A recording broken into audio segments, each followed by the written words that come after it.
live here on Facebook, YouTube, and Twitter, and KGRDB, and a whole host of other places. So there we are, folks. We are now going, and we are officially live everywhere on the platforms that we normally air. So hello and welcome to Paranormal Fridays. It is where we talk anything and everything paranormal related. And of course, this time of the year is always the spooky time of the year because Halloween is right around the corner. And a lot of you guys, including myself, I love Halloween. We all just, and I know there's a lot of people say, oh, Halloween is the devil and all this. It's like, look, folks, just relax. Just come on. We have to just, you have to relax a bit about this stuff. I know some people can take it to the extreme, but just, let's just, I guess I just miss the innocence of when I was a child. Halloween was all about dressing up, scaring people, going trick-or-treating, and that was it. Not worshiping the devil or any of that stuff. That's what we did. And so I guess some people, have different perspectives, but I'm Bishop James Long. And I welcome all of you guys to the show. I want to, before we jump into the meat and potatoes of everything, let me remind you, make sure you go to the company that produces the show here on Friday. And that's, the website is kgradb.com. You need to make sure you subscribe. Okay, kgradb.com. Because if you subscribe, put Bishop as your promo code. If you put Bishop as your promo code, you're going to get 30% off your subscription. And again, it's very affordable as it is. They have some really phenomenal paranormal shows on there. And yep, this show is airing live right now on that platform. So we are on there, and I'm very, very happy to be there. So again, kgradb.com. And subscribe and make sure you put Bishop as your promo code. You're going to get a discount there, so take advantage of it. Also, my website is Bishop James Long. Bishop James Long. And you can just go check out my website if you want to as well. So very simple. And of course, if you want the church's website, usocc.org. And that's all you got to do. And easy peasy, just like that. Okay. Yeah. I'm not even, someone's asking me about the troll, folks. I'm not even going to pay attention to the trolls. I'm not because I want to enjoy the show, and we have great moderators there on TikTok. They're on top of it. They're not going to allow people to be rude or disrespectful. You're out of here. So, the rules here are it's pretty simple. It really is pretty darn simple. Just be kind. Just be kind to one another. That's it. Be kind to one another. Don't curse and don't attack people because of their different religions or walk of faith or their sexual orientations. Just be kind. I mean, for the love of God, can we stop being trolls and just be kind to one another? If some people like the paranormal, good. If some people are paranormal investigators, that's their business. If some people are Christians, wonderful. If some people are Wiccans and pagans, that's their right. If some people are LGBTQ, well, then God love them. That's not your right to judge anybody. Just leave people alone. We are so focused and so busy on forcing people to live the way we want them to live. I'm sorry, but they're not living your life. They're living theirs. Leave them alone. Focus on your own issues besides pointing out the issues that other people have. That's just the way I am. That's the way I live my life. It really is. That's the way I live my life. You just leave people alone. The trolling, I'm telling you, I will tell you something. I will, as God is my witness, you may think that it's funny to troll people, but you don't know what that person is going through. You have no idea what that person is struggling with. And I've seen some people trolling people who have speech impediments. They go on to TikTok or social media and they want to make awareness of it. And people saying some nasty things. And you have no idea what that person has gone through that day. And the nasty things that you say may be the last words that convinces that person that they can't take it anymore. And that's on your hands. That's on your hands. And you will have to answer to God for that. I know you don't have to answer to Bishop James Long, but you'll have to answer to God. So if you troll people and you hurt people and you think it's funny and cute because you're being clever, you have no idea what that person has gone through that day. You have no idea the type of depression that they might be struggling with. And for you to attack them just so that you can make the world think that you're so holy and mighty, that could be just enough to break their spirit. And you will answer to God. I'm telling you, as God is my witness, you will answer to God for it. And you can sit and troll all you want, but I'm telling you, there are consequences. So that's just the way it is. That's the way I am. I just leave people alone and just stop. I'm not talking. Look, I understand. It's not a kumbaya kind of a moment. No, but we can't just leave people. Maybe that's just the way I was brought up. You just leave people alone. Leave them alone. I mean, just stop picking on them. Stop being trolls. Stop thinking that you're being so clever and cute. Because you can go online and say nasty things about somebody and you think you're being so clever. No, you're actually being a jackass. That's what you are. You're being a complete and total jackass.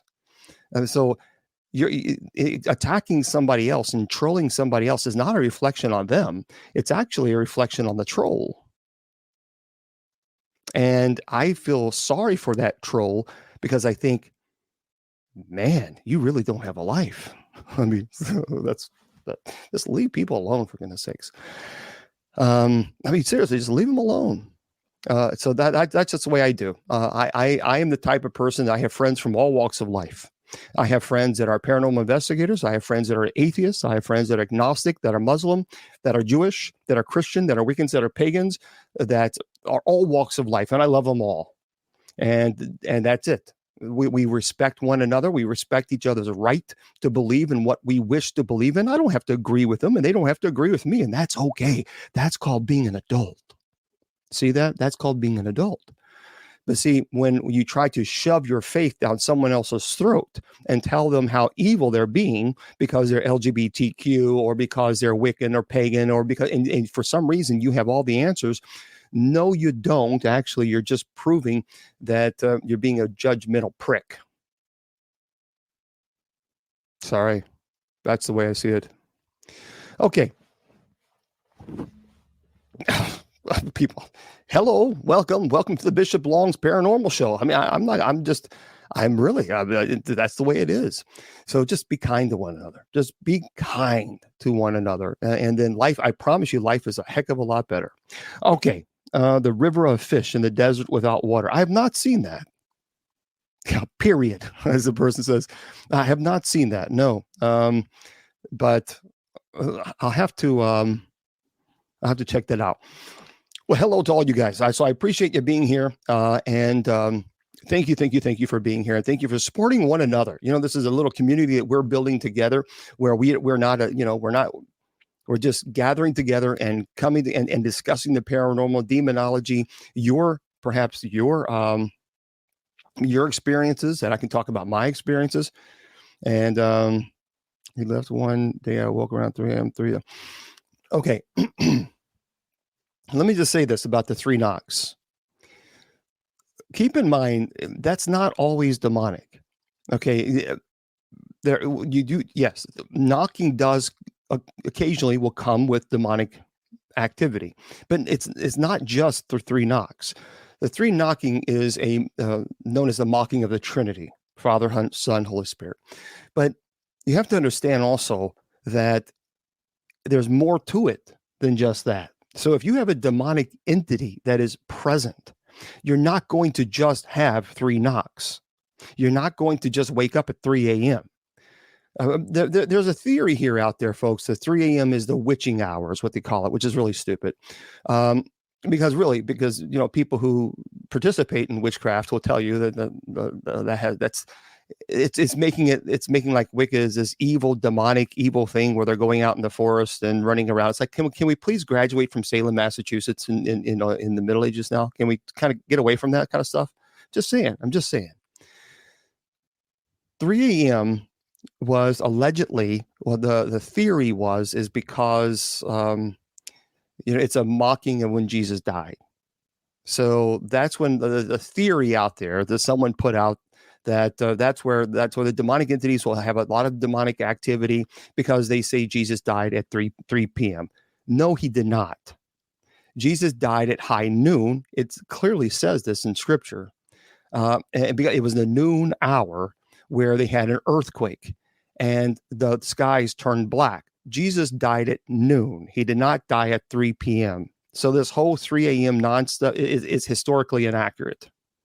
Now, furthermore, the Jews were also celebrating the Passover, and they had a law that prohibits any bodies that were on the crucifixes had to be removed for Passover. And so, unfortunately, what the Romans did quite often for people who were crucified is they would break their legs. And the reason is because, you could stay up there for 2 or 3 days and you die from asphyxiation. You die you can't breathe ultimately. And so what the Romans would do is after 2 days passed, you were still alive, they would just take a massive hammer and break your legs and you could no longer lift up and take up air in your lungs. It was pretty barbaric. But the rule was that the bodies had to be removed from the crucifixes or from the crosses, rather, before Passover. And that took quite some time to do. You couldn't just it wasn't just a matter of 5 minutes. And so the whole 3 a.m., 3 p.m. is incorrect. It's inaccurate. Just to give everybody information out there historically and theologically, it's inaccurate. So anyway, but there's other activity that would occur when you have a demonic infestation besides 3 knockings. If all you're having is 3 knockings and that is it, that you can explain that, you can try to debunk it, but if there's other activities that's going to occur, it's interesting. DEVJX is asking, do you think Jeffrey Dahmer was possessed? There have been times where Jeffrey Dahmer was very, he was very blunt in some of his testimonials, if you will, on his killings. And he was, in some cases, very, very forthcoming with his, with what he did. It was pretty terrible. He did state that the one case where he was in the hotel with the gentleman, that he blacked out. He doesn't remember at all what happened, but his chest was caved in and his hands were bruised. And he said, obviously, I must have done something. Now, Jeffrey Dahmer also was highly addicted to, the beer, alcohol. He was an alcoholic, extreme alcoholic. So, he could have blacked out that way. I don't know. But I also do know that the victim that Dahmer was trying to kill, his first name was Tracy, had stated that Jeffrey Dahmer enjoyed watching The Exorcist 3 right before he killed his victims. And so, it's hard to say if he was possessed. I don't think he was. And the reason being is because he knew what he was doing. So a person who is possessed does not have the concept of what they're doing. It's almost like in a comatose state.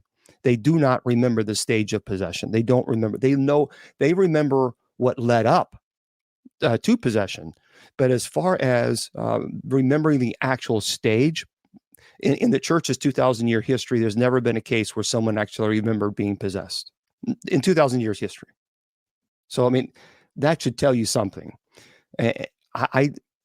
Jeffrey Dahmer knew what he was doing because he would purposely take these medications to the bar and to the medication that would knock you out, and he would crush them and put the drugs in someone's drink. So this was premeditated, completely premeditated, and again, to buy all the tools that he used to dismember the bodies, again, that shows premeditation. And he fully remembered buying the tools for the purpose of dismemberment. So in his case, it doesn't sound. Now, can he be demonically influenced? Certainly, absolutely. There's no question. But as far as possessed, I don't see where he could argue that because it's premeditation. So that just that's my perspective as clergy, as an exorcist, and so I just don't think.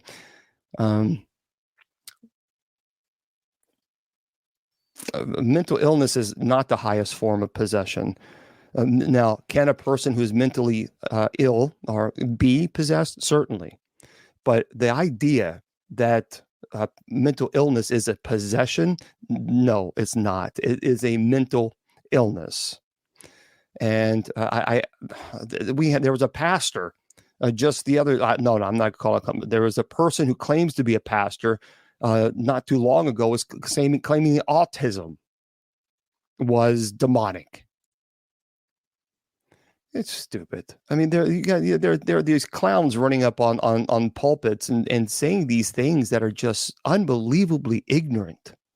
Just ignorant. How dare you? How dare anybody claim to be a pastor and then say a child who is autistic is possessed because of his autism? It's just stupid. Stupid. But that's what we have. That's what we have. We have that type of stuff, you know? And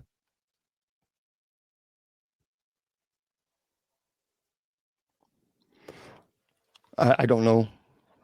I don't know who this person is, Laura. Yeah. Well, you have to have what does it take to be an exorcist. First of all, the most important thing is a calling.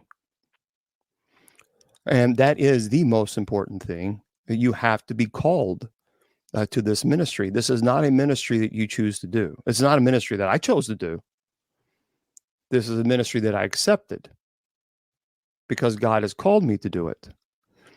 And the road has not been easy, but I'm just accepting the call. So training in demonology is crucial.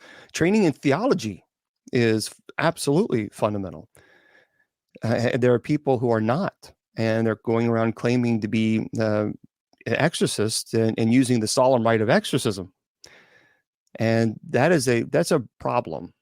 That is a problem, because if they don't know the stages of an exorcism, and then why are you reading the Roman solemn rite of exorcism? Why are you praying that if you don't know the stages? You have no business. First of all, keep in mind that the solemn rite of exorcism is an exorcism that is strictly reserved for someone who is under the stage of possession.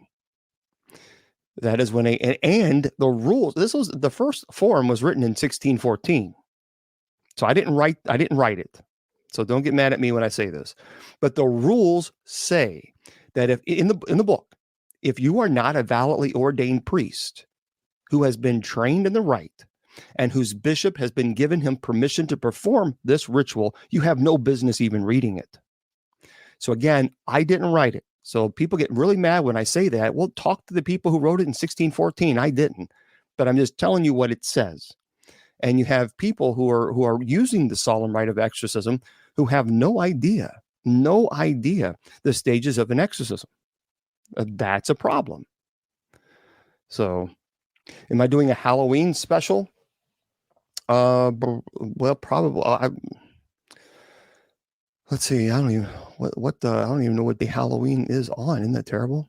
I know that I'm going to be going out of town. I have a let's see. Is it September? No, it's October.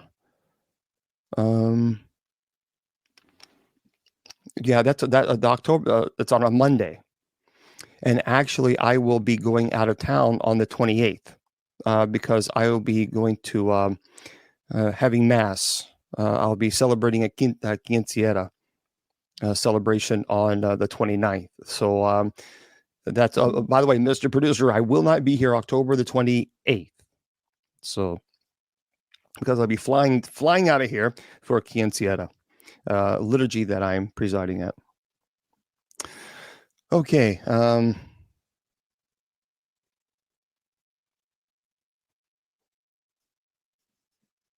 Yeah, it's on a Monday. Yeah, I have not seen Hocus Pocus 2, but I plan on it. I have performed 30 documented exorcisms on people who were validly possessed. And when I say document, I'm talking about people that I work with psychologists with and who were medically trained to monitor the vitals of the possessed. And I've blessed thousands of homes. I've done this for a long time, and over 20 years now. 35 years ago was my first time that I investigated, and as a clergy, over 20 years now. So I certainly there, Nancy Ortega. Yep, no problem. Well, thank you, Melissa. Thank you. Okay, so one thing that I wanted to talk about today is for the first hour, and then I promise we'll get to your questions. I'm not going to. No, you know what? The idea that people go to the extreme saying that, celebrating Halloween is a pagan celebration and it's worshiping the devil and all this. You know what? I don't know. I just I miss the days where kids could go out and go trick or treating in the neighborhood and not have to worry about being harmed.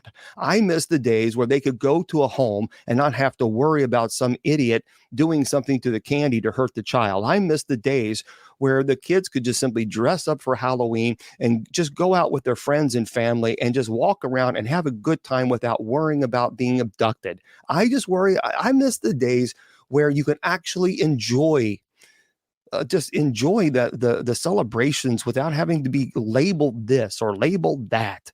It just, to me, no, I don't. I don't believe that Halloween is worshiping the devil. I don't believe that Halloween is this evil, horrible thing that you. Why can't it just be just? Why can't we go back to the simple times? Why does everything have to go back to a drama? Now there are people saying that celebrating Christmas is a pagan holiday. It's like, you know what? When does it stop? You know what I mean? When does it stop? It's gotten to a point where I have to say enough is enough. It's stupid now. It is just stupid because now or God forbid if a church actually has Easter egg hunt. Oh my goodness, if they do that, well, now they're worshiping the bunny and now they're a pagan and all that. It just it gets stupid. It gets past stupid. And I just ignore that type of nonsense because to me, I don't know. Yeah, I realize some people do take it to the extreme on Halloween. Sure, they do. I know they do. And they abuse it. But I also know a lot of families who just take their kids out and they have fun. They dress up, they take pictures, and the kids go out to the neighborhood and they're just enjoying their time with their friends and family. Good for them. I mean, really good for them. Can we just stop with the crap of, oh, you're worshiping the devil? Oh, just shut up and get a life. Just worry about your own business. Worry about your own family. Worry about you. Stop worrying about everybody else. Stop telling how everybody else should live their lives. Just shut the hell up and get in your house and leave people alone. Why can't we just do that? Seriously, it drives me crazy. It drives me nuts. People shoving the way they view life down other people's throats. It's gotten to a point where it's just annoying as hell. It is it's so annoying. It is just, let me tell you something. I don't have children, but if I did, I would absolutely be taking my kids out and we would be going trick or treating. And if one person, oh, your children are doing the devil thing, you know what? Get off the cross and let Jesus have a try.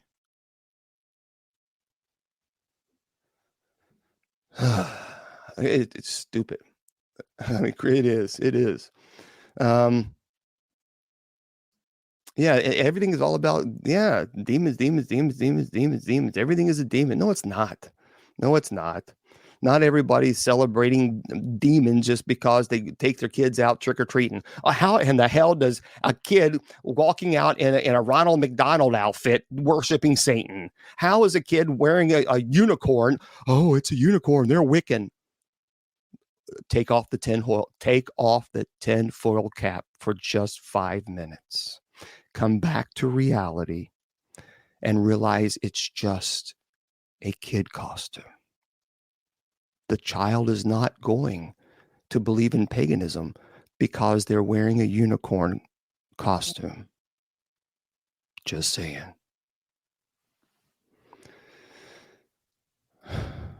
Okay.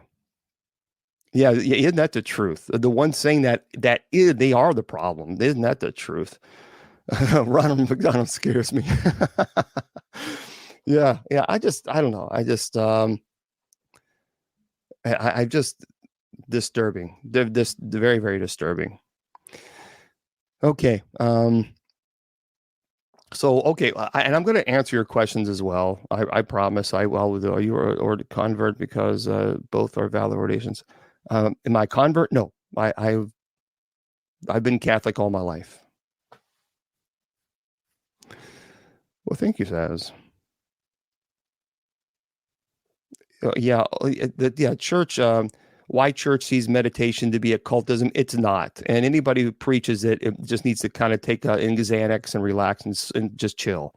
I mean, seriously. I mean, these churches running around saying, "Well, meditation. If you do meditation, it's the occult. It's of the devil." You know what? Again, just drink a couple wine coolers, man, and just chill. But seriously, just chill out. Go light a fire in the fireplace or whatever you got to do and just relax because you are so uptight.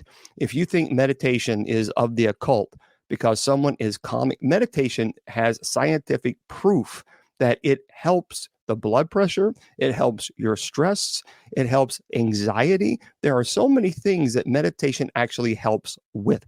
Prayer is a form of meditation. Imagine that. Just chill on all this crazy crap. Man, can we get back to normalcy? Can we just get back to some type of normalcy? I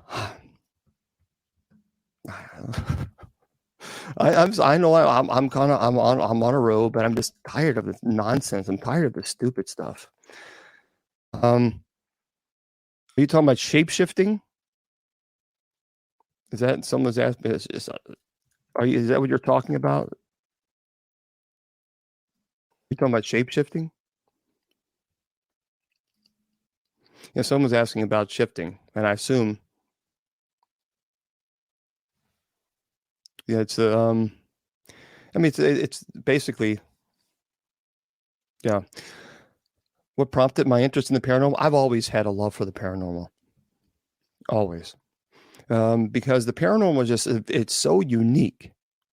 It is just because it's the unanswered questions that we all have. Look, I love the idea of. I've always been fascinated with vampires and werewolves and Bigfoot and Loch Ness monster, and that's fine. There's nothing wrong with that. Now, demonology, I don't consider that paranormal. Demonology has nothing to do with paranormal. Demonology is theological. You cannot separate theology from demonology. You can't do it. And so, for me, demonology is a calling. It's a ministry. And I serve the paranormal community in that I'm there to help.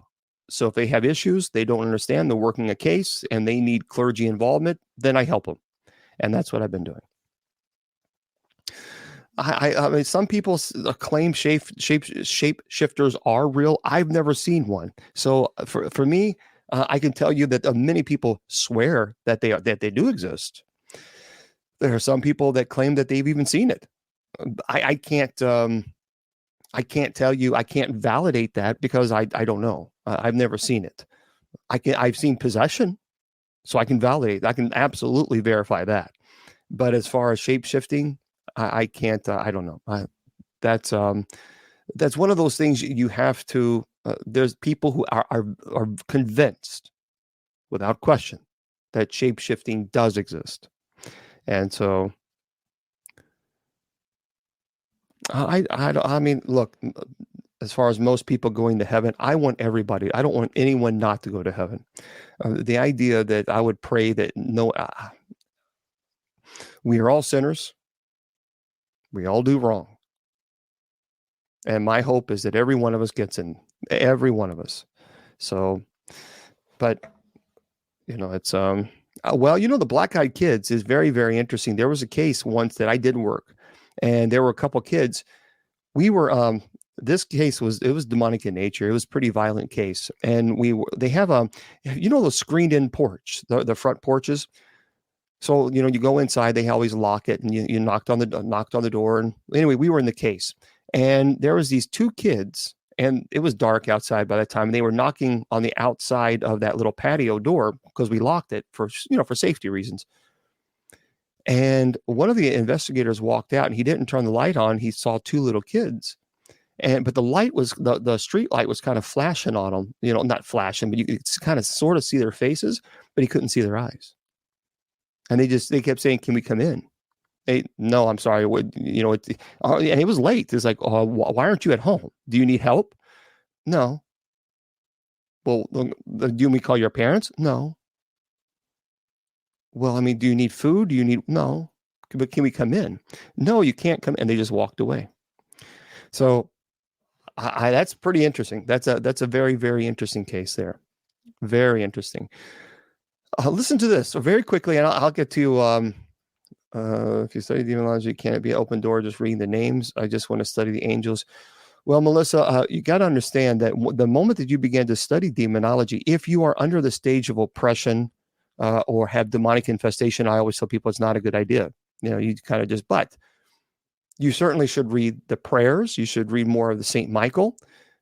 That's why one thing we do not allow people mention demonic entities' names. That's why you've never heard me mention a demonic entity name on any of my lives. If those of you who've been following me now for a while, you'll notice I've never once mentioned a demonic entity's name. In all the videos that I've done, in all the lives that I've done, and I've done a lot of them, not one time have I mentioned a demonic entity's name. Not one time. And there's a reason for that. And that's why I tell people don't do it. Because if you do it, you're going to be blocked. Because I don't even do it, and it's my channel. So I won't do it. And the reason is because that's a form of summoning. And unless I have no desire to summon a demonic entity, I've got enough cases that I'm dealing with as it is. I don't need to add on more stress. So you just simply, there is nothing good comes from this, from mentioning a demonic entity's name. Nothing. And it shouldn't be done. There's no reason for it. Once you mention a demonic entity's name, it's a form of summoning. They know that you exist. You know that they exist. That is a form of invitation. Leave it alone. It is, Georgia. Demonic oppression is different from possession. So let me most of you have heard the 3 stages to possession. You have demonic infestation. This was on the Conjuring movies as well. But I've been talking about for over 20 years. So you have demonic infestation, you have demonic oppression, and then you have possession. So the demonic has infested itself in your home, then you are the target. So now the demonic is going to begin attacking you on an intellectual level and on a physical level. It's breaking the intellect and will down. So it gets you to a point where you are just at an incredibly weakened state. And that is when, once the body can no longer fight intellectually or physically, then possession takes over. So what a deliverance, by the way, a deliverance is prayed over someone who's under the stage of oppression. So a demonic entity has attached itself to that individual and is oppressing them physically and intellectually. So that is when you pray a prayer of deliverance. That's different than possession. Okay. It was Isabella. Oh, what was Isabella? What do you mean, Isabella? Did you have a question or something? There's a lot of people asking questions, but I'll try to get to yours. It was Isabella. So Isabella, if you have a question, I just go ahead and quickly type it because I gotta move on here. I did watch Dahmer. Yep.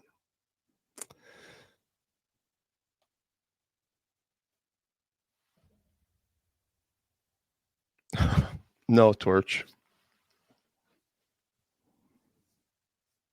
Okay. Well, Isabella, you can type it, and if I see it again, you can just I'll try to answer it. But we got to kind of move on here. Um, so, and good evening to all you guys. I appreciate everybody being here. Remember, I want to remind everybody: make sure you go to kgradb.com, kgradb.com, and put in Bishop as your promo code, and then you will get your 30% off discount. Okay, so I'm going to move on. Sorry, Isabella, but I did give you a chance. I waited, but I got to get going because we can only hold the show for so long. So please understand that. All right, now listen to this. These are some stories that I want to pass on. And again, I'll get to your questions. I promise you, for 36 minutes now, I've gotten to your questions. And so we're going to kind of go from there. These are true stories of monsters and cryptids. So these are true stories. So this is from Stephen Wagner, and he says, the number and variety of strange creatures that people report seeing is astonishing. Of course, it's possible that they are misidentifying known creatures, but what if only some of these sightings are accurate? Well, I'm going to be presenting to you real reports of cryptids, monsters, and other strange creatures. By the way, I want to mention the direct demon names. Well, because you can teach demonology without mentioning demonic names. Yeah, when you start going into demonic names, that's when you begin to teach demonologists, people to be demonologists. There's a big difference between learning demonology and actually becoming a demonologist, though that's not the same thing. A demonologist is a person who has primary research in the field and who's accepted his or her call to serve in this ministry. A demonologist understands this is not something you do just because you're bored on a Friday night. It's actually a calling. And so it's important to know that. A person who studies demonology can be a student of demonology. And when I mean by primary research, I'm talking about somebody who actually has taken on demonic cases. So, okay. So, by the way, I want to remind everybody next weekend, I hope I will be going live. That is the plan. But I'm going to be in Abbeville, South Carolina. I'm going to be at the Upstate Spirit Conference. So if you want, I'd love to meet you guys. Stop on by. I'm going to be giving a presentation on demonology at 3 p.m. Eastern Standard Time. So you can Google Upstate Spirit Conference. That's the name of it. It'll be from October 7th and then October 7th and 8th. But October 7th and 8th, it's at the Belmont Inn at Abbeville, South Carolina. So I will be there next weekend. My goal is to air the show live there. So I'm hoping that I will be able to be on air in Abbeville, South Carolina at the Belmont Inn on that next Friday. So if you want to go to a paranormal conference, well, come on out. There's going to be a lot of great speakers who's going to be there, and should be really, really cool. Really looking forward to it. Again, it's next weekend, October 7th through the 8th, and it's at the Upstate Spirit Conference. Upstate Spirit Conference. Well, I do. I teach a lot about demonology. I mean, I answer questions on demonology. I've been teaching demonology for a long time on Friday nights, a long time. So I do. I teach quite a bit about demonology and, of course, the paranormal. But okay, so one more time, the Belmont Inn, Abbeville, South Carolina, the Upstate Spirit Conference next weekend. So make sure if you can be there, hop on. We'd love to see you there. Okay, so this individual, this person wrote this, and his name is Frank Simcoe. And this is his true story. Listen to this, everybody. Hold on. Listen to this. I'll get to your questions in just a second. He says, I used to work at a cheese factory on the edge of a cornfield in southwestern Minnesota. There were a series of days in the summer of 2004, 2005, where it was so hot that the milk being delivered to us in trucks would evaporate before we got it. It made work easy. The dearth of milk denied us any actual labor, but management wouldn't let us not come to work, so we would show up and mess around all shift long. So I was working nights at that time. It was around 2 or 3 a.m. and I was out on the loading dock watching bats fly in the floodlights because I liked being out in the cool night air. Well, the corn was about as high as my shoulder, so about 5'10". As I was watching the bats, I looked down at the edge of the cornfield. Something was moving there. It was the size of a small child and very, very skinny, pale, with something that looked like a head of a straight black hair. It moved in a sort of jerky gait, like someone dancing the robot badly. It moved in chunks, legs, then hips, then torso, shoulders, neck, and finally head. It was looking back into the cornfield, or at least I felt it was. I felt strangely all over. I didn't know what it was. I thought it was a heron or something at first, but it looked too much like a person. It didn't move like a person, though. Gradually, step by step, it moved toward me. Letting my curiosity better my fear, I moved toward the edge of the dock, which was raised a few feet above the ground. And when I got within a few feet of the edge, the thing looked at me. I was paralyzed. I could have run, but I was stuck somewhere between terrified and intrigued. It moved its face, still pointed at me. It ratcheted its body and then disconcerting, jerky movement toward the cornfield and went into it. I tried to watch where the field moved as it passed, but the corn remained perfectly still. I noticed that all the crickets were silent. After a few minutes, nothing happened. I stood there for an hour, but it never came back. I never saw it again. That's really interesting. I mean, again, when you hear stories like this, and these are alleged true stories, it does make you think. It certainly does. It made me think when I saw that creature at the Gates of Hell Cemetery in Kentucky. I'll never forget it. Never, ever, ever, ever forget it. And for those of you who are pushing that like button there on TikTok, thank you for doing that. I appreciate that. And yet there's another individual who has created a fake profile using my picture and using my name, contacting me, saying that they are in Uganda, Africa, and that they're doing a ministry donation for blah, blah, blah. Can they give money? And people are falling for it. Folks, look, I have penned 2 videos to my TikTok account. I have made it clear that I have now 2 accounts. This main one, Bishop James Long, and then another one, Bishop James Long .official. That's it. That's it. Anybody else who's using my picture or using my name of James.Long or Bishop.James Long, it's a fraud. Turn them in. I'm not going to send you a message ever telling you that I'm in Uganda and I need your money for orphanage. I'm not going to send you a message, period, on TikTok. So, and that's because I have over 12,000 messages. I can't get to them. So I'm just giving you a heads up. All right. My problem is I'm begging to get verified. And people keep saying the only way you can get verified is if the more likes you have on your live, then that's how you eventually get verified. So we'll see. Okay. Let's get into the next story.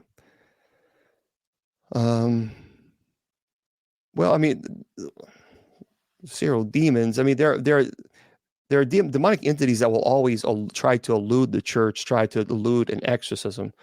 But this is why an exorcist really needs to be, trained and prepared, because if you're going and performing an exorcism and you're not trained and you're not prepared, you can really get into some trouble. And not only that, but you could hurt the person that is in fact possessed. So it's quite dangerous.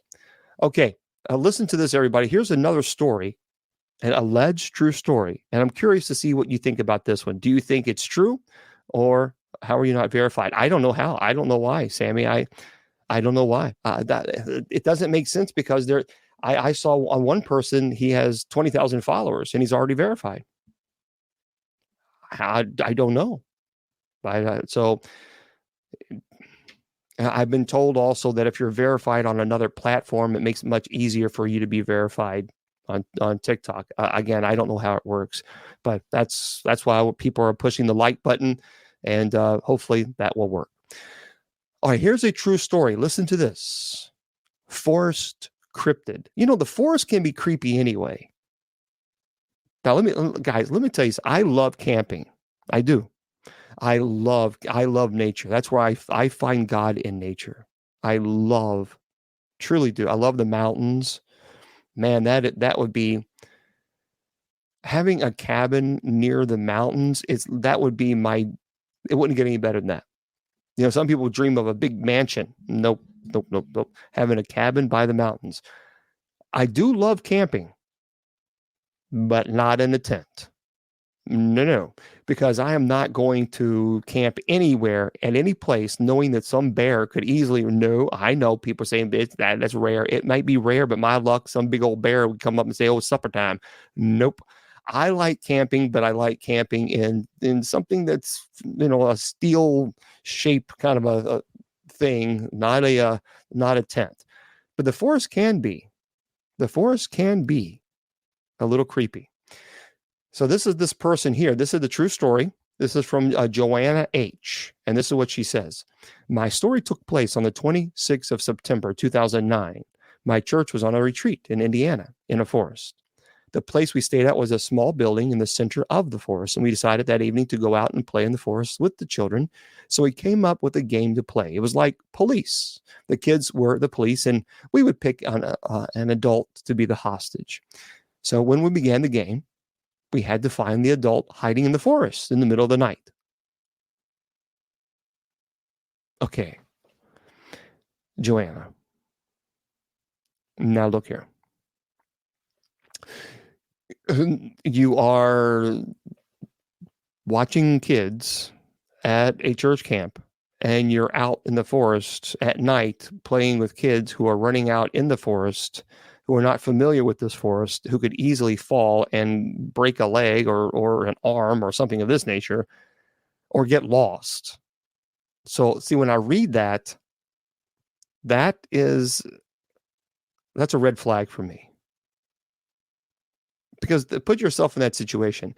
If you were in charge of children, would you be willing to allow them to run free in the forest, playing some game of hostage and cop? Not me. No, that would not happen. That would not happen. But that's me. I guess maybe I'm overprotective. I don't know, but I wouldn't do it. Okay. But for sake of argument, we'll say, all right, fine. So it says here. So we start going around the back of the building, and we spotted a tall figure. It had to be at least 6 feet tall. It was running toward the trees where there's a small open area with tall grass that goes up to your knees. Well, that's not good because that could also have snakes. It ran with its arms at its sides, but it stopped at the edge of the tall grass as if to wait for us to get closer. We chased after it. Okay. Why? I'm skeptical of this one. Why would adult a person who's supervising children allow children to run in weeds that are knee high in the middle of Indiana when there's copperheads and there's rattlesnakes? Okay. And now you're chasing after a figure? Okay. Anyway, when we were finally a few yards away, it drove into the grass and started to crawl very fast, almost snake-like. We got weirded out, but stood there staring at it. When it got across the tall grass, it began to climb a tree. It looked somewhat like a deformed cat. Well, you probably shouldn't be chasing it, like an animal when it was climbing. Then a few moments later, a kid yelled, "I see him." Again, children probably shouldn't be running after a thing in the middle of the night because it could be a wild animal. Just saying. Anyway, I was pointing in an opposite direction. We saw a similar figure running a couple yards away, so we chased it.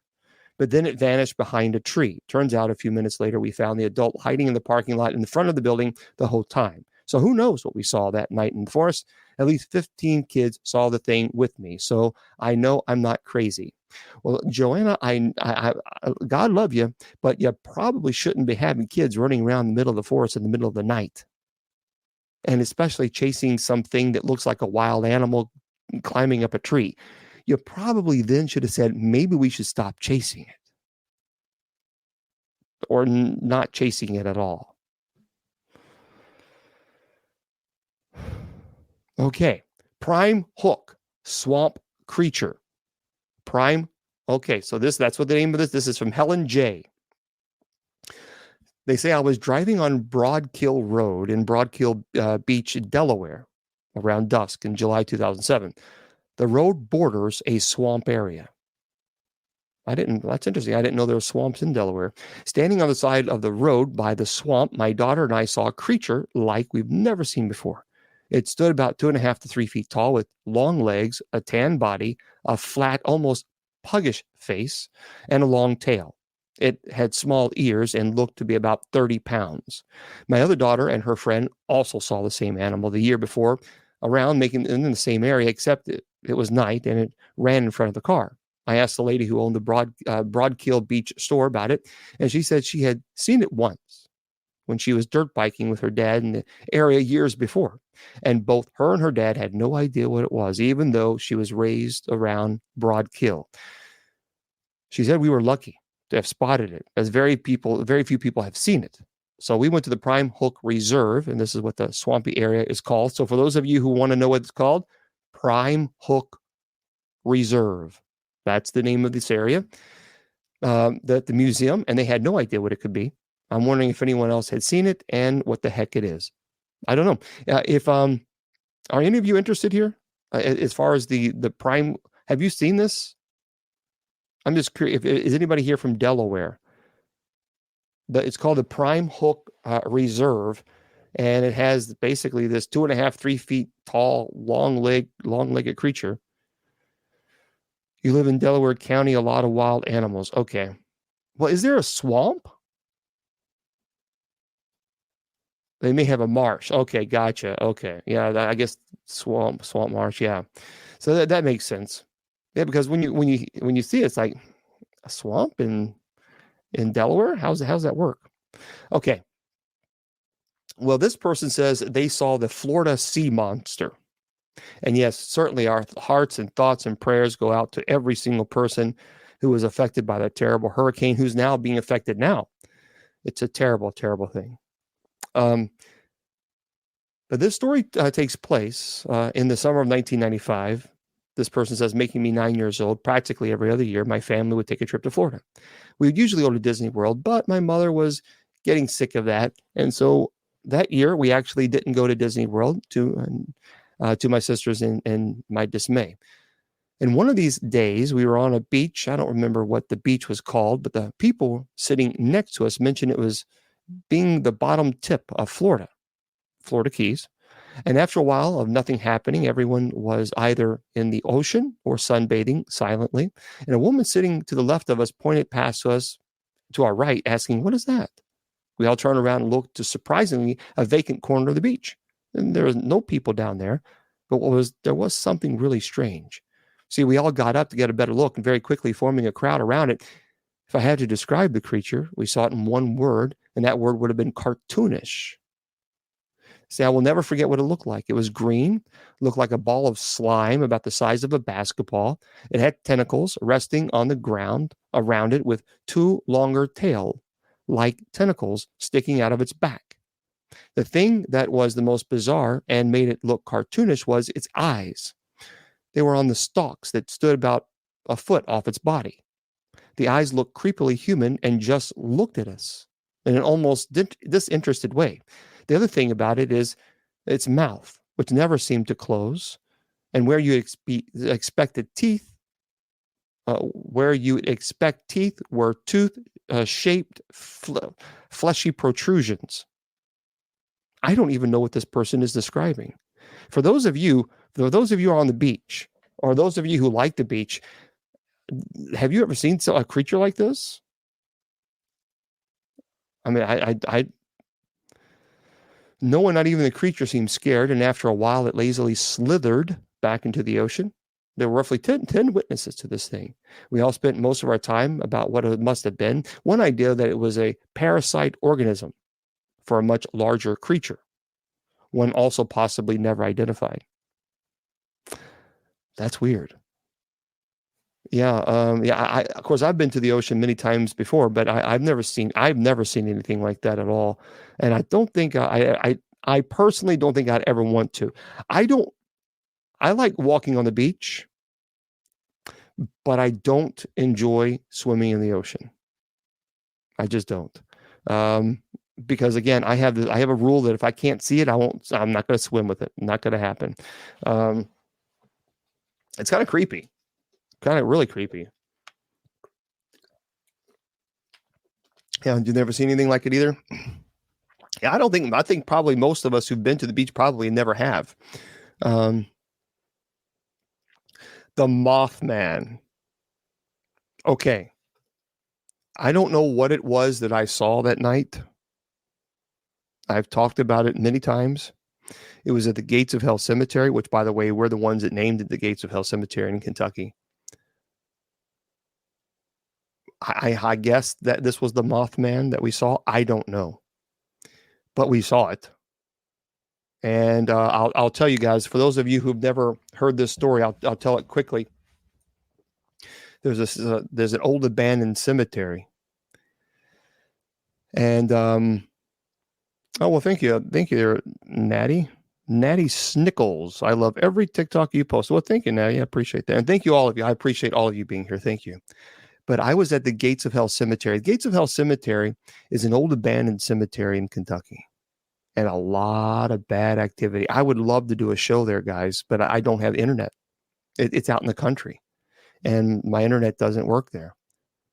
But it is a really bad place. And my friends and I were there at one time. We went to the very back of the cemetery. It's one way in, one way out. It's old, dusty, small little tiny path that leads to the back. And we got there around midnight, and it was in the middle of summer, and the crickets just stop. They just stop. And the trees on the top start swaying back and forth. And so we saw hundreds of shadow people running around us to the sides. We thought, no, it's time to go, because we weren't prepared. We weren't prepared to do it. And we felt threatened. We felt like something was not good there. And so we walked. So we got to the front of it, and there's a big tree right behind us. And someone had turned around, and we heard a rattle because they were holding the mic, they were holding a flashlight on this tree, and they were shaking. Their hands were shaking. And we all turned around, and we saw this creature. Bishop David Price was there with me.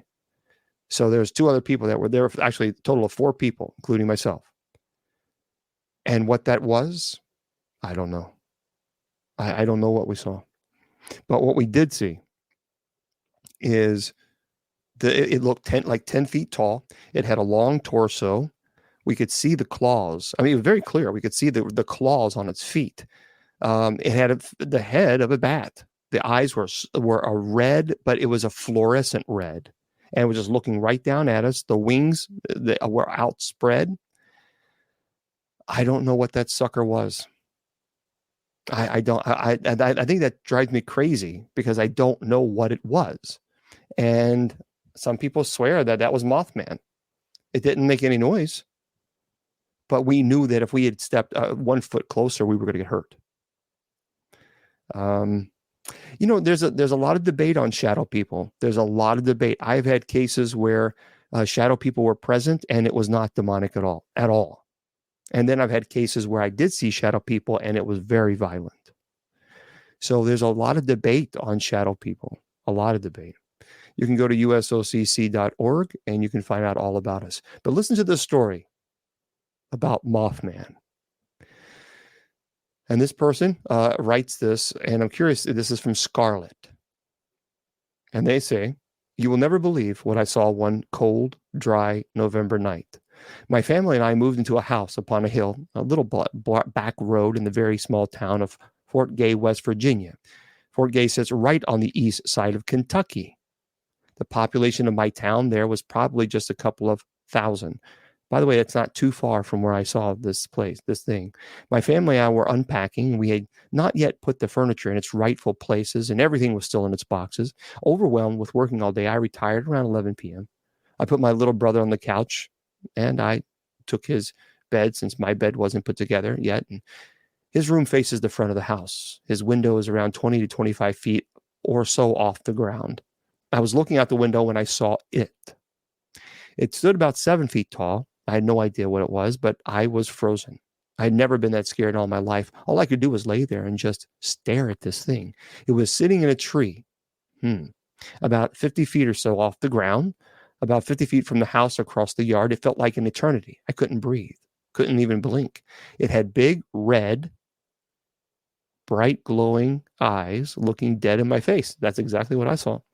I finally worked up enough courage to close my eyes and put my head under the covers when all of a sudden this thing smacked the window. I went through the house screaming, "There's something outside." I was crying. My mom and dad looked at me and said, "What's wrong with you? Looks like you have seen a ghost." My face was snow white. I said, "I don't know what it was, but please, Daddy, don't go outside." I begged and begged. He came back in and said there was nothing there. I kept screaming, saying, "Yes, there is. Yes, there is."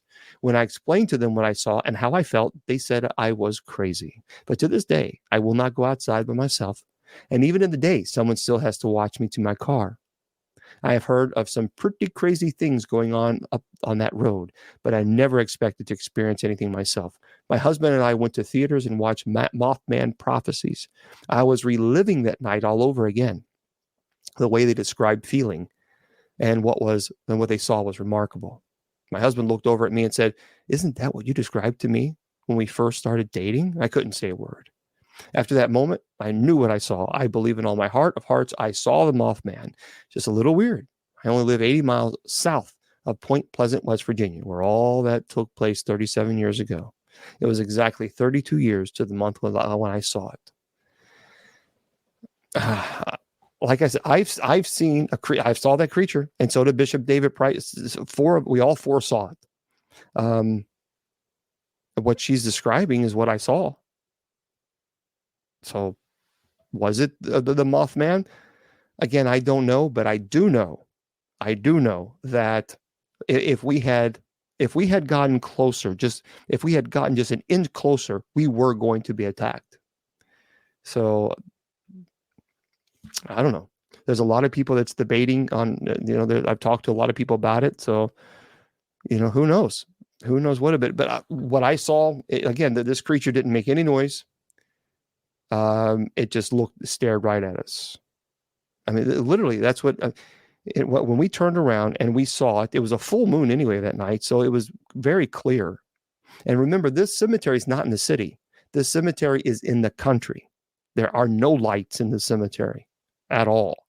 So when we shine this big bright flashlight on this tree, we saw every detail of this creature. I mean, we could see its claws. That is how clear we saw it. We saw the claws on the branches. And like I said, its wings were spread out and it looked like a bat. The wings were, they were huge. They went from one to the side to the tree to the other side of the tree. But it just simply stared. Yeah, it's guarded. That's what it did. So I don't know. I don't know what it was, but it was very, very uncomfortable. Well, there's a lot of people see shadow people. There are some people that don't. Like I said, there's a lot of debate as far as what are shadow people. There's some theory in the paranormal community that there are human spirits that are trying to manifest enough energy so they can become a full body apparition.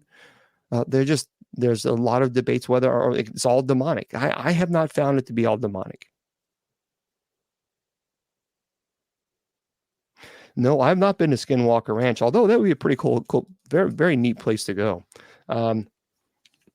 I've never been there, but it has, from my understanding, it's a pretty amazing place. No, but AMG, can't read because it's small print. Someone's asking, have I seen Bigfoot? No, but this is what we did do.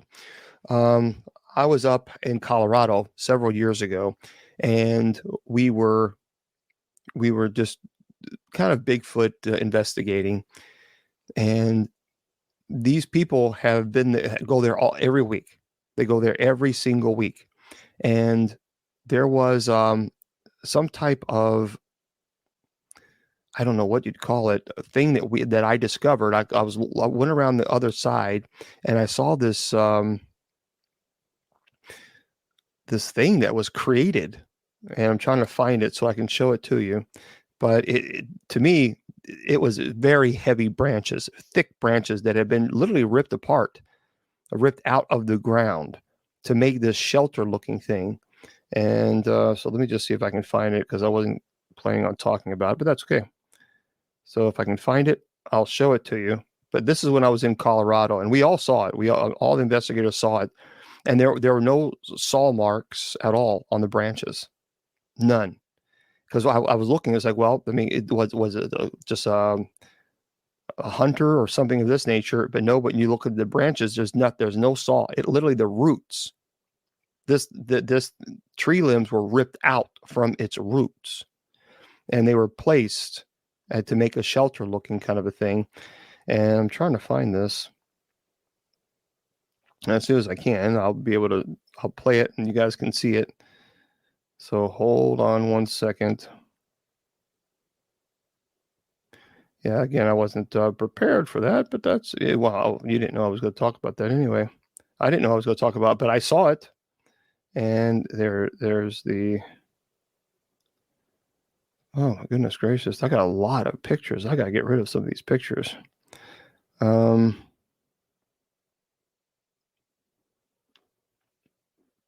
Okay, here it is. Here it is. So this is, let me see if I can find it. All right, there's one picture.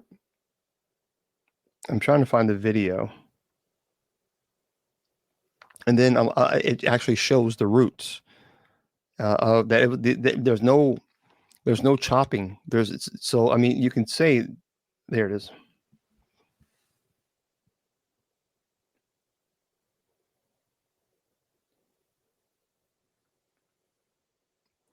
See, that's the root. It was literally ripped apart from the roots.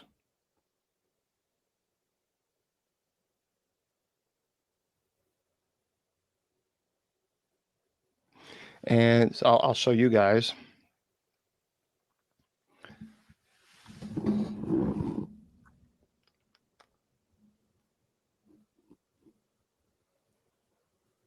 That's the structure. It was a brand new structure.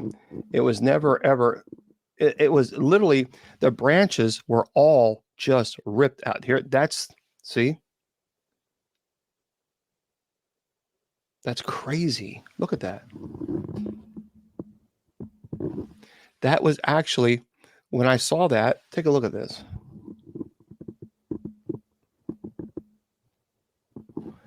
That's ripped out by the roots. All of them were ripped out by the roots like that, and to make this shelter. So this was not chopped.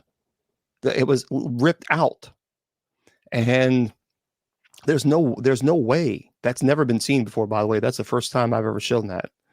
That's the first time ever. There's no way that a human being could have ripped that. I mean, yeah, you could snap a tree limb over, but you're not going to pick that up with the roots. You're not going to do it. There's no way. Literally, they ripped the roots, and it was all around. And so that, when I saw that, and it had a horrible smell. Now, could it have been a cat marking? Yeah, sure, but it was just a putrid, nasty, dirty smell. It didn't smell good. But so I thought that was very, very interesting. Very interesting. Okay. So let's get into some of your questions, because I've been talking a lot about that. But by the way, it won't be next week, I don't think. But I do want to talk about, I do have on the schedule to talk about one of the most amazing cases, I think, that just baffles me. It's the Dyatlov Pass. I love the Dyatlov Pass. Love it. Because there's just something very strange about it. It is, for those of you who don't know much about it, it's in Siberia. There were Russian college students that were very respected hikers, and something happened. Something happened to where something terribly frightening happened to them, to where they left their tents without their clothing. Some of them without clothing at all. I mean, they had their undergarments on. That's it. It just is very strange. Have you known someone who has all ghost activity stop when they are present?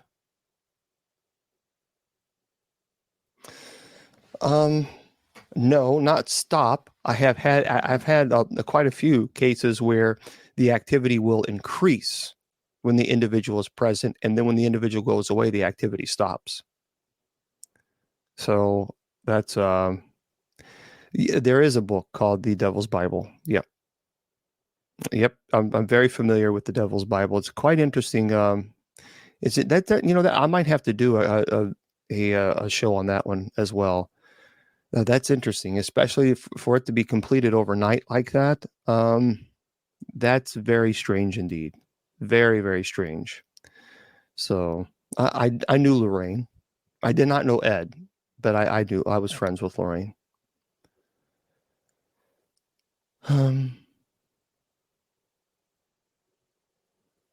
Yeah, it is. They were found dead on the mountain. Something happened. Yeah, I don't know.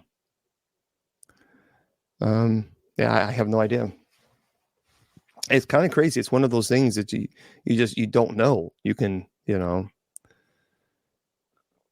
some can present themselves during nightmares. The question is, do demonic entities or forces present themselves during nightmares? Some can.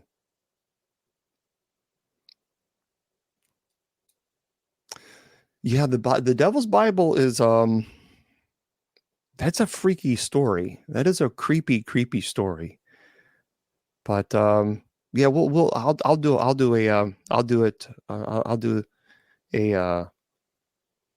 a Friday on that. Well, Santa Muerte is not a recognized saint in the Catholic Church, and people are asking me, can we pray to Santa Muerte? Well, for what? It's not a recognized saint. There's a lot of people that do not like Santa Muerte. Now, if someone wants to, well, I guess that's their right, because we live in a free world, in a free society. But I don't participate in that.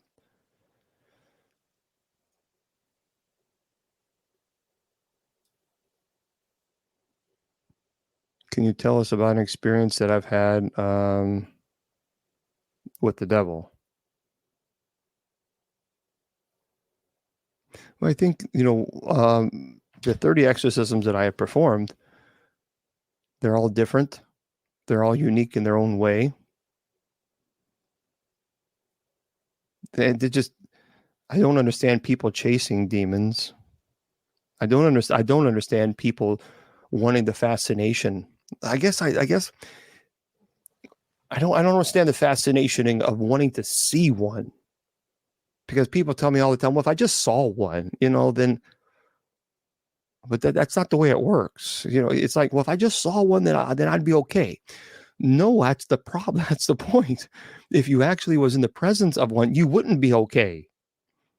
That's why I try to remind people. That's like saying, if I could just go swimming with a great white shark without any type of protection, and no gate, no cage, no nothing at all, just go out and cut my arm or cut my leg, and come on, great whites, come on. I mean, that really, I can't. My brain doesn't allow me to understand that.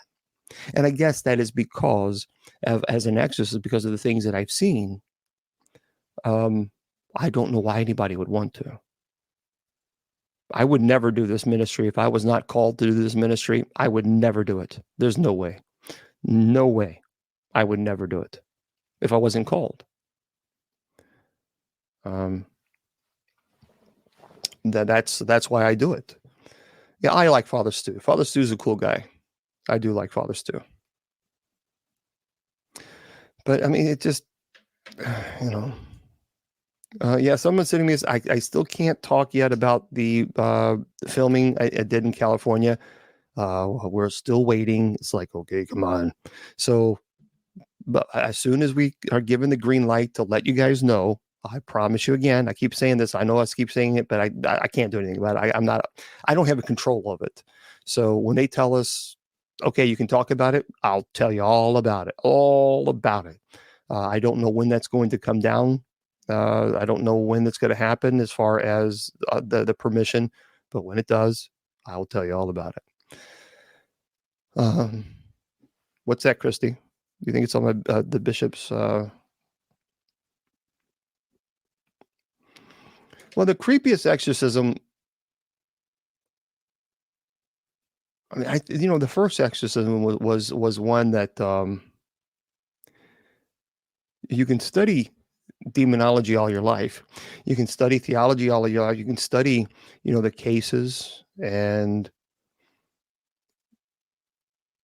it's one thing being book smart, but it's a different perception when you're actually in the presence of someone who's truly possessed. When someone who is truly possessed, it will either shake your faith, shake your very foundation, or it will increase it 100-fold, one or the other.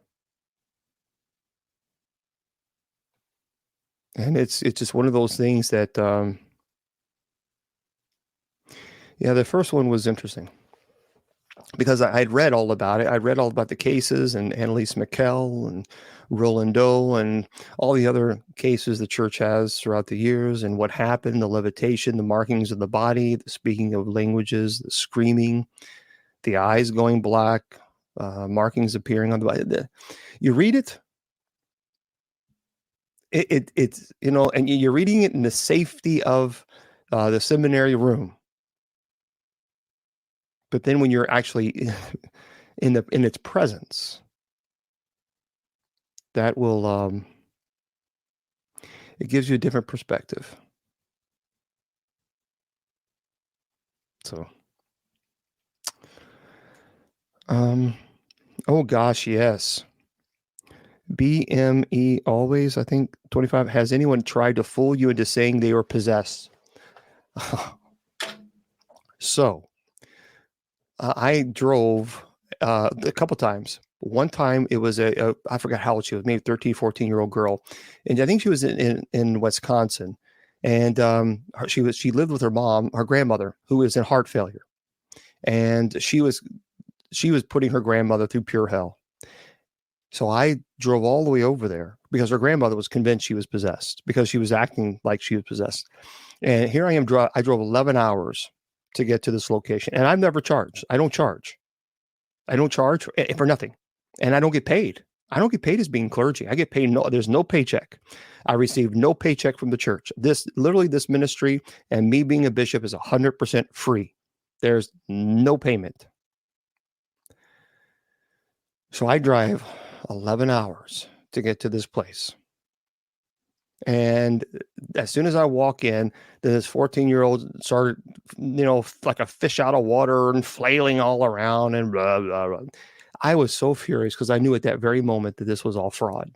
And I was mad. How dare you do this to your grandmother who is in heart failure? So with the biggest, deepest, powerful voice, I'd sit down and shut up. And she'd stop flailing around like a fish out of water and looked right at me. I said, sit down. So she wasn't expecting that. So she got up and she sat down. And I found out that basically she did this to her grandmother because her grandmother wouldn't buy her. She wanted something. I forgot what it was. And her grandmother wouldn't buy it. So then she pretended to be possessed. Scared the hell out of her grandmother. Almost literally, her grandmother was in heart failure. And her grandmother was at a point where she just couldn't take it anymore. And then I can't remember where it was, but after Ghost Adventures, when I did Bobby Mackey's with the guys, some person called me and they gave me all the textbook answers, all this. Oh, please, I'm scared. I'm frightened in my home. I think this demon's trying to attack me. I have kids. Look, my heart goes out to anybody, and when I don't want anybody hurting or harm, or kids or anybody being harmed. So okay, fine. So I drive, I think it was like 9 or 10 hours to this person's house. And at that time, I really didn't have a lot of teams that I could trust, because you got to keep in mind, when Bobby Mackey's came out, the paranormal was a relatively small community. It just exploded. Remember, when I first started in the paranormal community, there was no Facebook, there was no MySpace, there was nothing of that stuff. It was just Yahoo groups. That's how we talked to each other. So we knew everybody who was in the community.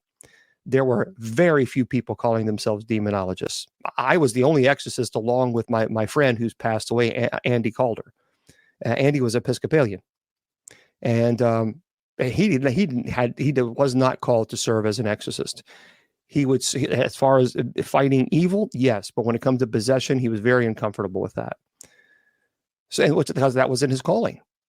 So when I got involved, there was no Catholic clergy helping the paranormal community, none.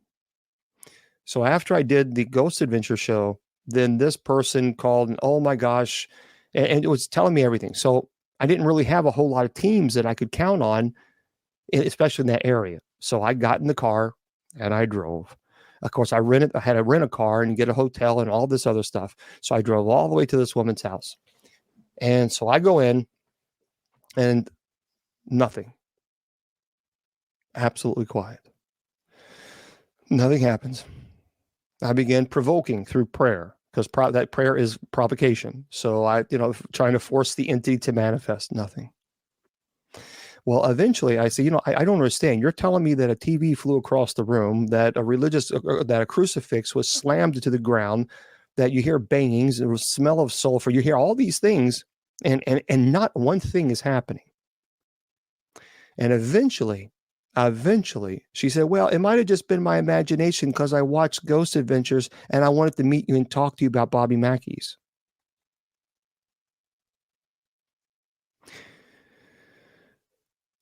So this is where I had to learn patience.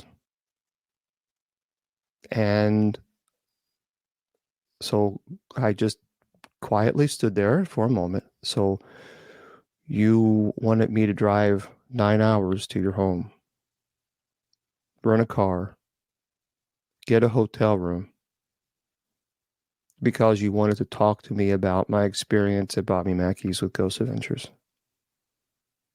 And that's what it was. That's what it was. Because she was fascinated with Zach, and she wanted to know all about Zach. So I've had my experiences there. So now I won't. I will not go to a place ever again unless there is a team that goes first. They go in, they investigate, they validate the claims.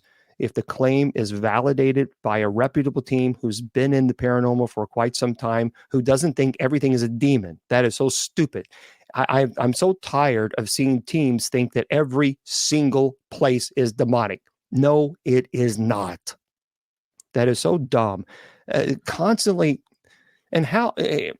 Here's what bothers me also. You have people who are talking about demonology as if they are experts in demonology, and yet they've never studied theology. They've never studied demonology. They've never studied angelology. And now they're going into these people's homes as if they are the experts in the field and they know exactly what to do and all. Just stop it. When I first started out in the paranormal, there were just a very few, a handful, maybe.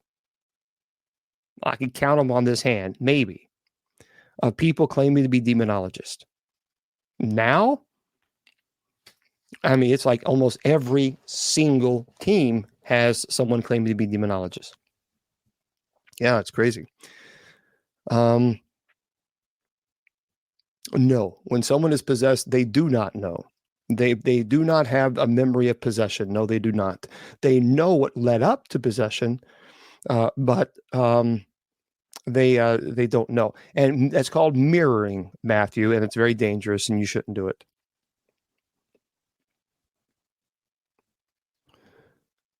Well, anybody who uses demons for anything. I don't care what it is, for superhuman strength, or because you think that you believe in the lesser key of Solomon and you're going to summon a demon and force them to do your bidding, which I've actually had cases where there was a girl.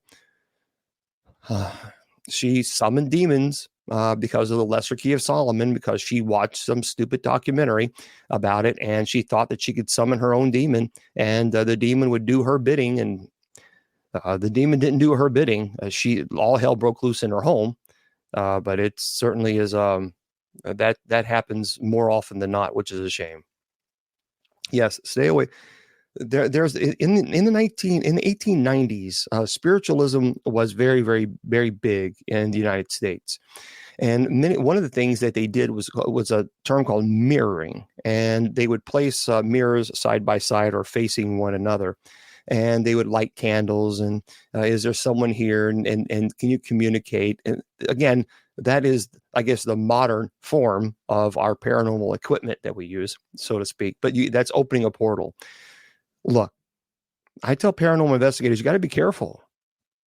You have to be careful with this, because when you're paranormal investigating, you could accidentally open yourself up to some really serious trouble.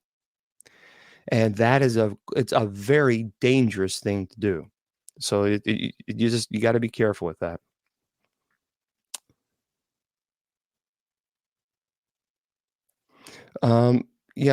Once a demonic entity has been exorcised, then you have to understand that the intellect and will of the demon is eradicated, because we force the demonic to surrender to the crucifix. It is then, Revelation talks about how it was at the judgment they'll be thrown into the lake of sulfur. So that's the intellect and will of the exorcist, and the intellect and will of the demonic are at battle during an exorcism. One will win, one will lose. And that's the goal, is to break the intellect and will of the demonic for it to surrender to the crucifix and ultimately accept its demise. Well, the mirroring is again, I'm not going to go into it, because I don't want to tell people how to do it.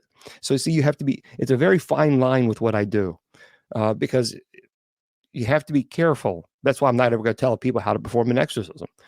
People want me to, well, what are the steps of an exorcism? I'm not going to tell you, because I don't want people thinking, oh, well, Bishop Long said, here are the steps of an exorcism. Now I can go perform an exorcism. So I have to be careful. I appreciate the question, the mirroring thing, but I have to be really, really cautious, because I don't know who's watching these videos, or now or later, and I don't want to influence anybody thinking it's a good idea, because it's not. So therefore, just don't. Stay away. Just stay away from that. It's portal to portal, and you're going to get yourself into some trouble. I believe we have spirit guides. I have no doubt about that. I believe we have guardian angels. I absolutely am convinced that our loved ones visit us, and anybody, no one is going to convince me otherwise. I've talked about this before many, many times. In every exorcism that I have performed, in every one of them, I will get an overwhelming sensation, a smell of roses. My Aunt Mary, when she passed away, she always told me, when you have roses, you'll see me. You'll know that I'm there. The smell of she loved roses. And in every one of the exorcisms I perform, I have roses, and none of my blessing oils, nothing that I use, nothing smells like rose petals. So send it to me. Okay, I appreciate the question. The print. You know what? These prints are so small. That's the problem. I'm getting old. Let's see. Little HT 1991. Okay, if you have a Ouija board, or if you have anything that you believe is haunted or has an attachment, you need to send it to me. Get rid of it. Don't throw it away. Don't burn it. Send it to me. I will take care of it. I have a pretty large facility full of haunted objects from people who've sent them to me because they don't know what to do with it. And I seal them. I will take care of that. But the only thing that I ask is if you're going to send that to me, then you put a note in there. At least let me know what's going on, because I need to know something. So here, this isn't the mailing address. All right. If you want to know the mailing address, this is what it is. Just please add a note to it so I know exactly what's happening and why you don't want this. Bishop James Long, Long, of course, and then the P.O. Box. The ministry's mailing address is P.O. Box 754. P.O. Box 754, and it's in Lebanon Junction. Lebanon, 2 words, Lebanon, Lebanon Junction, Kentucky. And the zip code is 40150.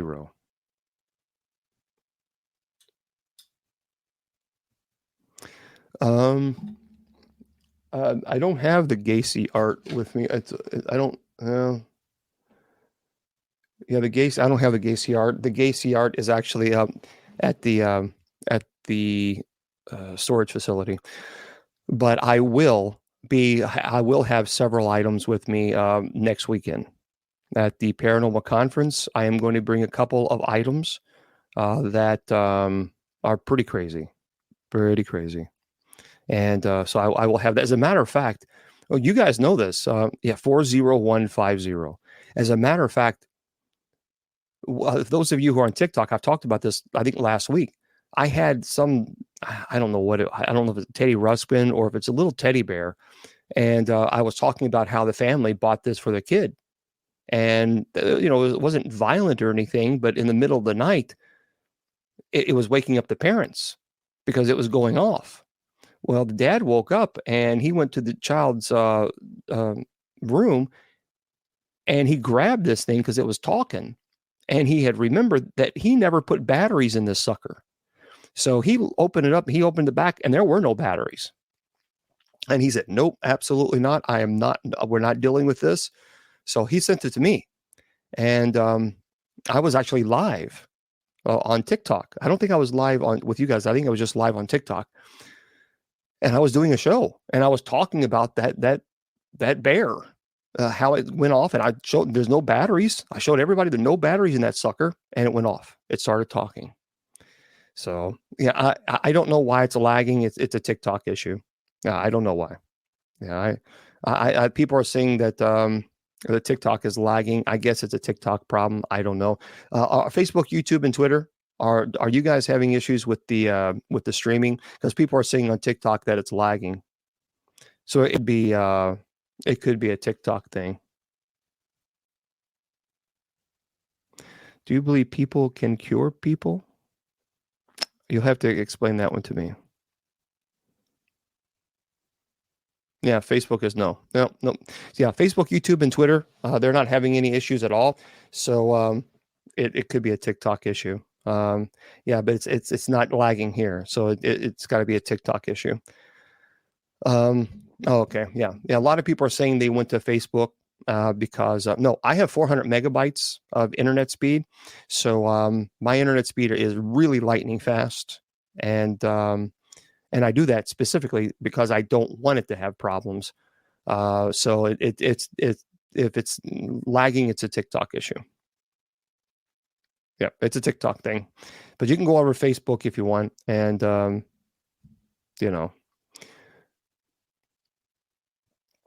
no, magicians are illusionists. Magicians are illusionists. Someone was asking, is there a link between demon force and magicians? No, magicians are illusionists. It's sleight of hand. That's all a magician is, folks. That is it. There's nothing mythical. There's nothing mystical. There's nothing other than a sleight of hand. That's it. There is no magic. I'm sorry to say, but it is, look, again, people can disagree with me and that's fine. But a magician, the whole point of a magician is to present an illusion to you to make you think that a coin is floating in the air, when in fact it's not. There is a trick behind it. We may not understand it because that's the whole point. It's called an illusion. It's entertainment. So no, I don't believe that if you're a magician, you're doing the work of the devil. That again, that really is Middle Age mythology. That's Middle Age mentality. We got to kind of get away from the Middle Ages. I would think in the 21st century, we've kind of concluded, hopefully, that that is entertainment. So I don't believe that magicians are the work of the devil. It's just an illusion. I can do card tricks. Doesn't make me a demon. It doesn't make me a demon worshiper or a devil worshiper. It just means that I know how to do a card trick, you know. So, well, you need to study. You need to study demonology. First of all, you need to pray. If anyone ever says, how do I become a demonologist? You don't become a demonologist. God calls you to be a demonologist. You just accept the call. That's very important. Very, very important. You don't choose that. Because if you do choose that, you got to be very careful, because this is a ministry. This is a ministry. I keep screaming this for 20 years. This is a ministry. This is not a secular job. This is not a part-time thing. This is not a thing just so that you can get your the excitement and adrenaline rush. This is a ministry. It's a calling from God.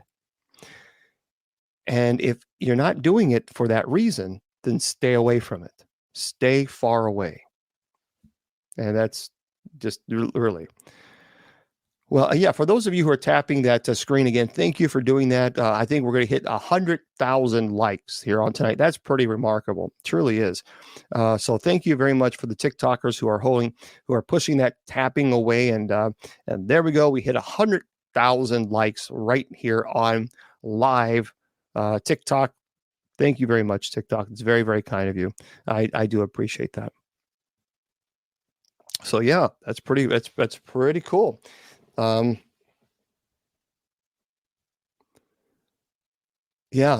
was. So yeah, Ellen says it was the old and original Teddy Ruxpin bear. Okay. And yeah, it didn't have batteries. So I showed it to everybody. It didn't have batteries in it. And then the darn thing started talking to us again. So it was like, no, oh, that's interesting. But there are people who are exorcists that are not Catholics. Yep. But see, the reason that people respect the Catholic Church is because the Catholic Church is the one that created the solemn rite of exorcism. This Roman Catholic Church has 2,000 years of history behind it. So if you got to take, a lot of people want to remove that credibility from it, and you can't. Respect must be given to the fact that the Roman Catholic Church is the ones who created the solemn rite. The first form was written in 1614. We see the first office in 253. So this is a very ancient ritual. And but I do have friends that are not Catholics that are exorcists as well. And they are, without question, they are just as devoted to this ministry as I am. The Georgia generational curses. There's a lot of debate on generational curses and whether demons can travel through generational lines. The thing for me is I can pray over someone and pray for a generational curse to be removed. But at the same time, I'm a very analytical person. So when a case is presented to me and someone said that they have a demon attachment because they believe it's a generational curse, that's not good enough for me. That's not good enough. Well, what do you mean by that? You're going to have to explain that. Well, I have horrible things happening to me. Everybody has horrible things happen to them. I mean, we all have bad things happen to us. Every one of us. None of us live a little perfect, beautiful life where we never have any issues for the rest of our life. We all have issues. You're going to have to do better than that. So when someone says they have a generational curse, they're going to have to explain what that means. Because just because you have bad luck or because you have bad issues in life, that doesn't mean you have a generational curse. It could also mean because you're making bad decisions. And some people don't like to hear that. But yeah, I understand that some people believe in it, but generational curses, I get it. Some people are firm believer in that, and that's okay. But I think sometimes, because I've spoken to people, quite a few people throughout the years, where they're absolutely convinced that it was a generational curse, Again, I've talked about this a million times. Well, my wife left me. I lost my job and my dog ran away. And I believe it was a generational curse. I'm cursed. It's a demon. How can I stop it? And then I dug a little deeper. I said, no, your wife left you not because you have a generational curse or because of demons. Your wife left you because you cheated on her. Hello, that's why your wife cheated. That's why your wife left you. You lost your job not because of a demon. You lost your job because you drank too much and you went to work drunk. And by the way, your dog ran away because you left the gate open. So see, for me, I'm pastoral when I explain it. I'm talking to you guys bluntly, but that's not good enough. That's not good enough. So, because a lot of times people, you have to be careful with that, because when you start talking about generational curses, then it's very easy. That is a form of imitation. Understand this. When you start saying that you have a generational curse and you lost your job, all because of the demons, or your wife left you, it's because of the demons. Everything is because of the demons. You're giving the demons all the credit in the world, and the demons are saying, well, we're going to take it. Thank you very much. We'll take that invitation. You see, so you got to be very, very careful going down that path. Very careful. Look, I'm sure, I don't know, but I'm sure if I did some type of research in my family line, I'm sure somebody may have thought they were cursed. Well, I'm not cursed. I'm James Long, and I'm living the best life that I can possibly live. It's not, I know I don't live in the lap of luxury. I live a very simple life, and I'm all right by that. And my car is making noises. Now, I could easily say, look, I went to West Virginia on a case, drove all the way over there, drove all the way back home. Now my car is making some mechanical noise. Now, I could easily say it's a demonic issue. It's demons. Or I can say, no, you have an old car, and you're going to have mechanical issues with old cars. So that's just the way I feel about that. I'm not really a big fan of, hey, bro, are you sick? Am I sick? Do I look sick? Dead boy hobbies. What do you mean? Am I sick? No, everybody asks. No. This is my natural lip color, folks. This is my natural lips. I'm sorry. I guess I have red lips. I don't know why. Well, yeah, animals. I mean, Scripture talks about that Jesus placed the demonic entities into the swine. So animals can certainly use, demonic entities can use animals, no question, to cause problems and havoc in the family. But yeah, people ask me all the time, I don't know.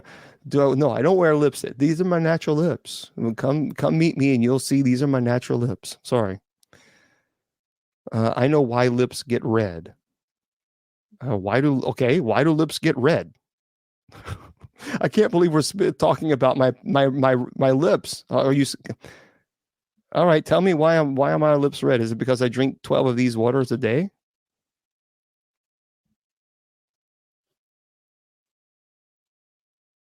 I don't know.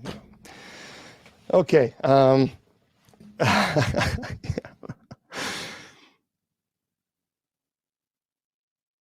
Well. Okay. Okay. The P.O. Box is P.O. Box 754, Lebanon Junction, Kentucky. It's not lipstick again.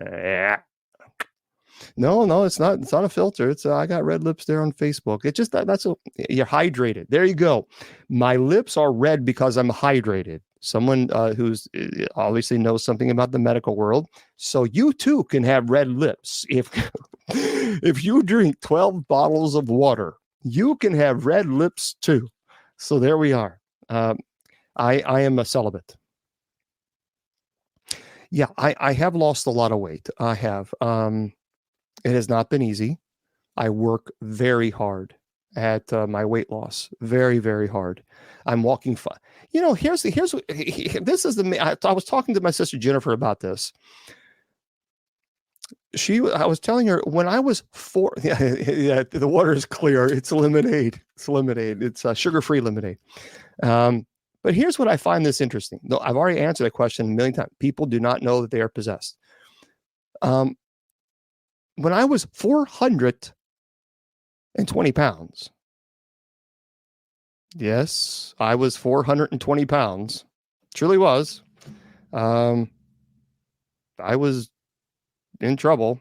Yeah, people say you weren't 420 pounds. You're just, yeah, I really was 420 pounds.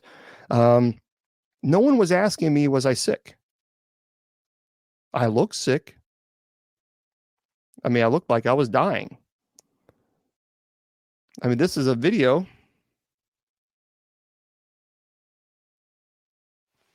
There you go.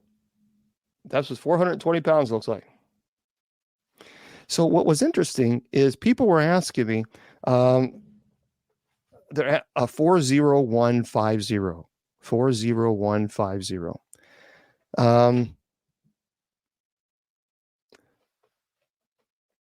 When I was 420 pounds, nobody was asking me if I was sick. Isn't that interesting? Nobody was asking me that question. I look sick. But now that I've lost all that weight because I walk 5 miles a day, and because I watch what I eat, and because I drink 12 bottles of water every single day, people are asking me, am I sick? It's just, they're not annoying me. I just like, yeah, I just want to make that, I want to point that out. No, mental illness is not possession. Mental illness is not possession, and people who are preaching that should stop preaching that because that's not true. You have to understand, listen, mental illness does not cause you to levitate. Mental illness does not allow you to speak in a language in which you have no knowledge of. Mental illness does not give you superhuman strength. Mental illness doesn't cause you to have markings appear on your body. Mental illness doesn't cause you to mimic deceased loved one's voice. So I understand how some people could think, but a person who is trained in the right and trained in demonology and exorcism will know what to look for when it comes to a mentally ill person versus a person who is truly possessed. A mental illness does not give you the ability of prognostication or what's called retrocognition. Retrocognition is the ability to know your sins. That's not mental illness. Now, people say, well, can demons read your mind? No. Retrocognition, the reason is they know your sins is because sins fall under what's called the ordinary demonic activity. Through temptation, we sin. The devil, the demons, lead us through temptation and cause us, and we fall. We choose to fall. We choose to sin. So they're going to know our sins because they're the ones that tempted us to sin in the first place. So it's not because they can read your mind. It's because they have that ability. Oh, you think I need sunshine? Really? Do you? Well, maybe I'm a vampire after all, Charles. Someone told me the other day I was a vampire. Look into my eyes. And yeah, that's someone did. Someone on a live, they told me I look like a vampire, or that I look like a vampire. I was like, okay, I look like a vampire, Mr. Producer. I've watched all of Dahmer. That was quite intense. That was very, very intense, and it really went deep into the psyche. It was just. I disagree. I think there are plenty of stories of angels that are present. Plenty of stories. Quite a few. Yeah, I never drink blood. Oh, I never drink wine. Sorry. So see, I couldn't be. I don't even know the lines, so I couldn't be. Okay. What did I have for dinner? Oh, that's an interesting question. I had some healthy protein. I had a protein shake that had no sugar. Well, you can ask for a question, but I'll be with you in just a second.